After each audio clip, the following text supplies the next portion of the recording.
Two broke roommates once sold cereal boxes for $20 each just to survive. That desperate move led them to build a $75 billion empire. This is the insane story of Airbnb, and it'll completely change how you think about failure, creativity, and what's possible when you refuse to quit. San Francisco, 2007. Brian Chesky and Gebbia can't pay rent. They're design school graduates with big dreams but empty wallets. When a design conference hits town and hotels sell out, they have a crazy idea. Rent air mattresses in their living room with homemade breakfast. They call it Air Bed and Breakfast. It works, but barely.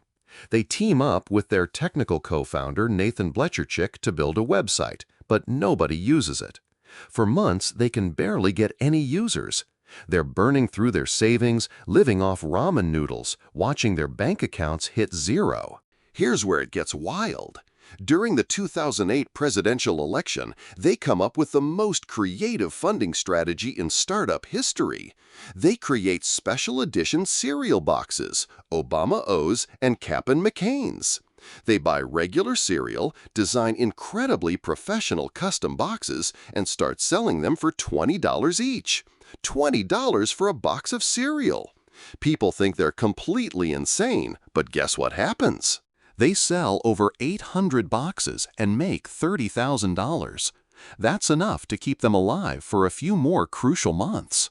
But the cereal stunt does something even more important than raising money. It gets them noticed by Paul Graham, the legendary founder of Y Combinator.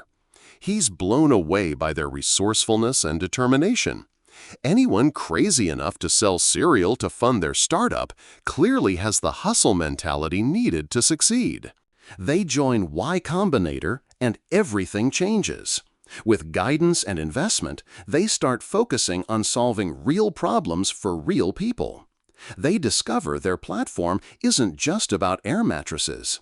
It's about empowering anyone to monetize extra space while giving travelers affordable, unique experiences. They rebrand to Airbnb and face endless rejections from investors who don't get it. One investor tells them the market's too small because not enough people will stay in strangers' homes. Another says safety concerns will kill the business. But they keep building, adding review systems, professional photography, and comprehensive insurance.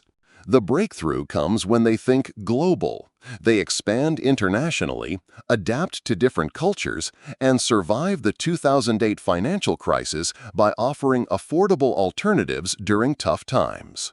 Today's reality is mind-blowing. That spare room? Now it's a business. That vacation home? Passive income generator. They've democratized hospitality worldwide. The numbers are staggering. From $20 cereal boxes to a $75 billion company. Brian Chesky went from broke roommate to $10 billion net worth. They didn't just build a business, they revolutionized how we travel and earn money. But here's the real lesson.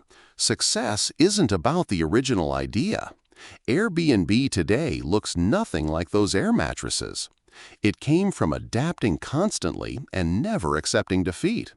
When traditional funding failed, they got creative. When investors didn't believe, they proved them wrong. Those cereal boxes weren't just fundraising. They were proof that when you refuse to quit, impossible becomes inevitable. Every billion-dollar company started with someone taking that first crazy step. What impossible idea are you sitting on? What problem could you solve that everyone thinks is too crazy? The difference between dreamers and achievers isn't idea size, it's willingness to do whatever it takes. This is Fuel of Hustlers. Hit subscribe if this fired you up. Comment your hustle, and remember, your cereal box moment might be exactly what leads to your empire. Keep grinding, hustlers.